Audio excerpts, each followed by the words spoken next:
आपल्या सर्वांना बरंच मार्गदर्शन मगासपासून झालेलं आहे।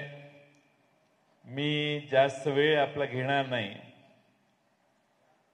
महाराष्ट्रामध्ये येणाऱ्या विधानसभेसाठी लोकांचं जागरण करण्यासाठी महायुतीचे काळे कारनामे लोकांच्या समोर मांडण्यासाठी आणि छत्रपती शिवाजी महाराजांच्या स्वप्नातलं रयतेचं राज्य भविष्य काळात आम्ही करू हा विश्वास महाराष्ट्रातल्या जनतेत निर्माण करण्यासाठी ही शिवस्वराज्य यात्रा आपण सुरू केलेली आहे। जुन्नरहून सुरू झाली आणि 9 ऑगस्ट या क्रांती दिनाच्या दिवशी आणि आदिवासी दिनाच्या दिवशी आपण ही मुद्दामून यात्रा सुरू केलेली आहे। आज योगायोगाने मला वाटतं नागपंचमी पण आहे, त्यामुळे देवदत्त निकम यांचा विरोध होता की नागपंचमीला येऊ नका, पण क्रांती दिन आणि आदिवासी दिनानिमित्ताने याच, पण त्याचा परिणाम होईल असं त्यांनी मला आधीच सांगितलं। तरी देखील आपण मोठ्या संख्येने उपस्थित राहिलेले सर्व मान्यवर आणि बंधू या ठिकाणी मोठ्या प्रमाणात लोकसभेत आपण विजयी आपल्या उमेदवारांना करू शकला।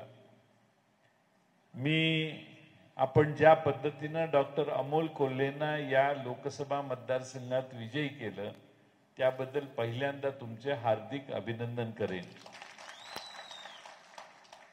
पवार साहेबांचा उमेदवार आणि डॉक्टर अमोल कोल्हे संसद रत्न म्हणून त्यांनी जी कामगिरी संसदेत केली त्याचं कौतुक करून त्यांच्या मागे प्रोत्साहनाची थाप मारणारे तुम्ही सगळे आहात। देशाच्या राजकारणामध्ये बराच बदल लोकसभेनंतर झाला। 400च्या पार जाणारा वारू 240 मध्येच अडकला आणि अडखळलेल्या वारूला 2 नवीन टेकू घ्यावे लागले, नितीश कुमार आणि चंद्रबाबू नायडू, ज्यांनी आयुष्यात 5 वर्षे एकाच्या बरोबर कधी काढलेली नाही। त्यामुळे हे सरकार कधी खाली येईल याचा नेम नाही आणि म्हणून आता एक कल्ली पडेल तसं वागणारं सरकार आता मर्यादेत वागायला लागले। आता मोदी सरकार राहिलेलं नाही, आता एनडीए सरकार म्हणून त्याचा उल्लेख करावा लागतो। संसदेमध्ये अर्थसंकल्प मांडला तर देशाच्या इतिहासात कधी झालं नाही।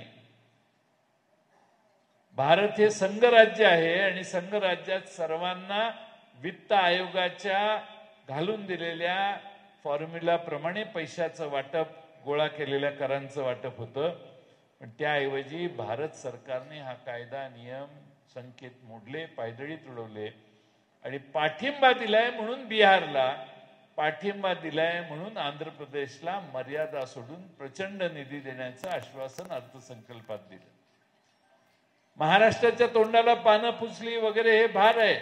महाराष्ट्राच्या उपमुख्यमंत्र्यांना जाहीर सांगावं लागलं, अहो मिळालेत ना, असं का बोलताय, 7,500 कोटी आपल्याला मिळाली, त्याचा तपशील त्यांनी दिला।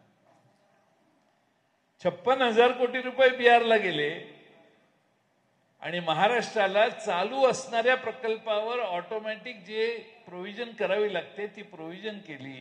असे 7,500 कोटी रुपये, काही लाख कोटी रुपयाच्या भारताच्या अर्थसंकल्पातनं महाराष्ट्राला मिळाले। महाराष्ट्रावर अन्याय करण्याचं काम हे आज नाही, मागची अनेक वर्ष करतायत। आमच्या अनिल बाबू देशमुखांनी तुम्हाला सांगितलं कसे प्रकल्प बाहेर गेले। बाहेर प्रकल्प गेले म्हणजे काय, आमच्या आंबेगावच्या, आमच्या मंचरच्या युवकांच्या हाताला काम मिळालं असतं, ते मिळालं नाही। फॉक्सकॉनचा प्रकल्प तळेगावला आला असता, 1.5 लाख लोकांना हाताला काम मिळालं असतं, संसार उभे राहिले असते। आमची ही संधी यांनी घालवली।